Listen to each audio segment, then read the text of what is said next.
Hello, welcome back to Exotic Wine Travel. I am your host, Matthew Horkey. We're here in part 2 of a small series on Hungarian wines with Sebastian here. If you don't know who he is, I'm going to put the link. We did another video of wines from the northern Hungary in the last video. You should check that out before checking this one out. So let's just jump straight into the wines here. How about that? Oh, I'm very excited. Oh yeah, so we have one dry Hungarian wine from the legendary region of Tokaj and 2 wines from the south. This is really cool. These wines are carried by Taste Hungary, and they're also available on the US club. So this is really cool. You can get these wines in the US, which I'm really excited about. You ready to get into some of these wines? Yes. Okay. Yes, please. Let's get started here. So first we have, actually I'm quite, I'm not biased. I mean, I'm biased because I like this producer so much. Erzsébet Pince.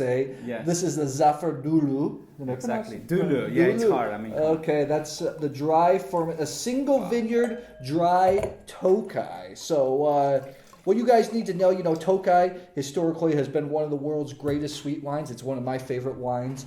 But in the last 20 years, Tokaj has been making a name for themselves by making dry wines, right? exactly. And this is not any vineyard. This is historical, quote-unquote, premier cru. Yes. And the reason why I say historical, because Tokaj had the first vineyard classification of the planet back in the 1700s. And this was classified, this vineyard, as a premier cru. So, this is cool. Also, this is a Hungarian family, but the daughter is married to Master Sommelier, Master of Wine, Ron, I can't remember his name. Wiglin, right? Yeah. Right? He's from America, actually, too. I'm a huge fan. They make the most impressive dry Tokaj I've ever tasted, the Karai Dűlő. Yeah. That's a fantastic wine. This is also one of their crus. Let's give this a little bit of a taste, shall we? This is aged in large oak cask, if I believe so, right? Yeah.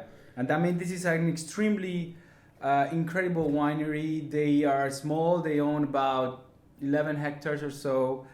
This one is less than 1 hectare. Is right in the southern facing slope from a little chapel. Actually, that's the end of the vineyard. A little chapel in the top of the hill.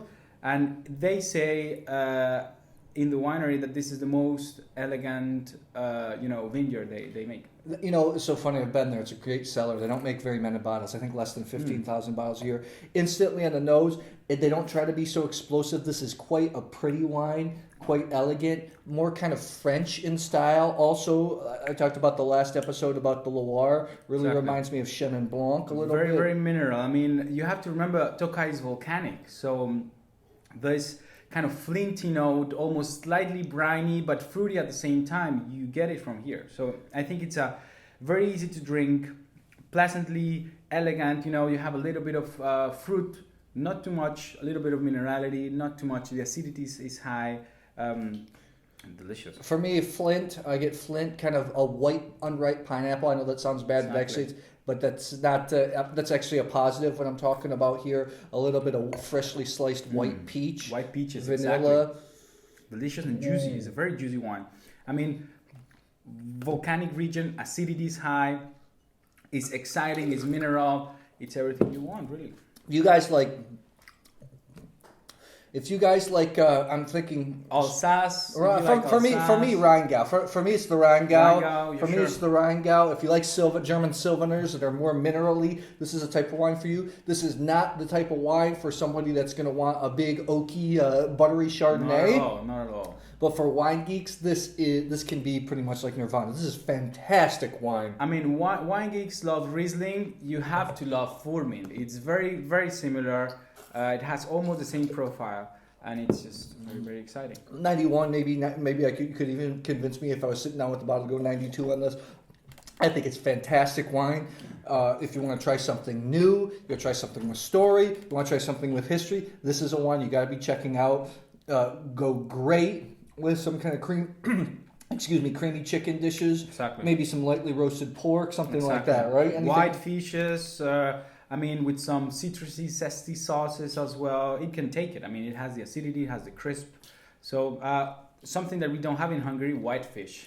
but if you live in a part of the world that has very good ceviche, also very good with that as well. Okay, so let's move. Good. Good job. They make fantastic sweet wines too. Fantastic time, Erzsébet. Let's move on. We're going to the south to the region of Villány. Villány, yes. Yes. This is the Heumann KEKFRANKOS 2015. If you know, Villány was the first region in Hungary to really chase quality after Hungary came out of communism in the late 80s, early 90s. Heumann is Swiss, I believe, right? So there's a couple that owns this place. So the lady is from Switzerland, but the gentleman is from Germany, and they make wine in Hungary. Yes. European Union, right? Fantastic guy. And fantastic guy. Speaks English perfect if you visit them. Sure. Really cool guy. Well. KEKFRANKOS, you other people know as Blaufränkisch. It's a grape that's starting to get trendy in the U.S. This is aged in oaks. Got some age. 2015 comes with a screw cap. Now, Villány is known for making sometimes too big, too bold, too extracted wines. I think what Heumann, he has a versatility. He makes wines a little lighter, more elegant style, but he can also make the big boys. Exactly. Well, this is a big wine, the next one. Yes. But this, I think, is the classical example of a red Hungarian wine. We make sour cherry-like, juicy, red berry, delicious, easier to drink reds with lower tannins, higher acidity than regular, but just deliciously easy to drink. I love KEKFRANKOS in Hungary. I always compare. I feel like it acts very much like Tuscan Sangiovese here in Hungary because you get the peppery notes, the earthy notes, the sour cherry. Yeah. Exactly. And this gentleman uses only exclusively Hungarian oak as well. You know, I've got to admit, the first time I visited Heumann, I did not like the wine so much because I was tasting only the top wines, the big oaky wines. Then I went back, I've tasted several times. I've tasted some more of the elegant wines, and I'm actually pleasantly impressed. Like I said, sour cherry, black pepper, earth, mud type flavors. Pretty, and doesn't show a lot of age for 2015. Exactly. Just a little mushroom, but that's what I wanted to say. I mean, it tastes very youthful, right? And it's a 2015, so it's already with some age. But the wine is just very easy drinking with a grilled chicken, risotto, almost like pork as well, pork chops. Very good. Barbecue as well. Juicy wine. Got a little bit of tannins, not too much. Tannins are gripping. I have to admit, if I had one small, the wine's very good. One small complaint, even though the tannins aren't big, they're a little bit drying. But I think with food, this could be a spectacular effort. And 13 degrees alcohol, come on. Really. I mean, Kékfrankos is the most widely planted grape here. It's also very popular in the area, in Slovakia and in Austria as well. But I think it's the classical Carpathian Basin red. I mean, it's juicy, sour cherry, red berries, balanced, more acidic than tannic. Delicious. I think it's delicious food wine. I'm gonna go 89 out of 100 on this. If you are a Chianti Classico fan, maybe kind of the mid-range Chianti Classicos, bring something like this to the tasting. I think you could surprise a lot of people. Some people might even prefer this. I think this is delicious wine. Yeah, I mean, if you like lighter Piedmont wines like Dolcetto or Barbera, you're gonna love this. You're gonna love this. It's more or less the same style. So let's move on here. We have now his big wine, the Heumann Trinitás. Trinitás, yes. Cabernet Villany Franc. So Villány has a classification of Cabernet Franc. If it's good, they can call it Villany Franc, which is kind of good locally. I don't know how well that works on the international market, but okay, whatever here. 2015 also as well has this nice little Villany Franc stamp of approval. Let's get into this wine. You know, Shireen actually has been a huge fan of Villany Franc because it's riper. You got to think more. You're not thinking Loire in style. You got to think a little bit more Napa, the Cabernet Franc and Napa, where they start to act almost like Cabernet Sauvignon. Exactly. I think this. I mean, if you want to compare it with something, it could be like a Merlot from Washington, or it could be like a right-hand Bordeaux. But it's cleaner in a way, in a good way. I don't mean the Bordeaux wines are not clean, but it is very fruit-forward. Of course, oak.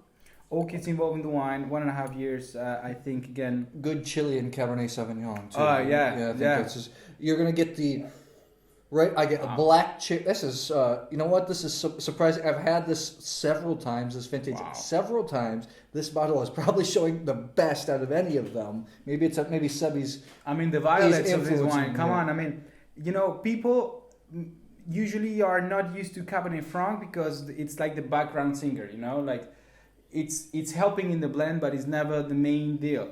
Here in Hungary, we completely believe in Cabernet Franc, and it shows why it should be believed in. I mean, it's just floral, violet, lovely spiciness, enough strength. Enough strength is not too strong, but it's not a soft wine as well. I like Villány because Villány can come up with these earthy type of Frenchy notes, not totally New World. I smell this, don't think super ripe New World. I get the black olive, I get the violets, I get the capsicum, I get this rich black cherry tobacco-ness, and it's denser than a Chinon, but I think it kind of follows in that style. Let me give this... I think it's like a good Bordeaux, but way cheaper. Because, I mean, it has the dark berry concentration. It has this very long finish. The finish is just long. It just keeps in your palate. You know the first reason we were really convinced about Hungarian wines is we did a 2010 Bordeaux masterclass. Okay. And then right back to back, we did they were like 2013 through 15 Villány Franc. Okay. And I was really impressed by the quality of Villány Franc standing up to next to 2010 Bordeaux. I think this is very good. This is definitely for people that want wines with a little bit more heft, a little more fruit, a little more tannin. A Bordeaux drinker is really going to like this. Yes. I mean, and if you are into, keeping wines a little bit, this wine is going to keep for at least 10 years. If you want to drink it right now, I would suggest maybe decanting half an hour before, because it's still kind of young for what it is. 2015 but it's going to give you, it's going to open. It's a big wine. 90 out of 100 for me, 14.5. I will even take a little bit of pour. Got some big time tannins going on. Give me a steak. I'm talking a huge steak like the one the Flintstones used to put on the car and used to make, just to roll the car over.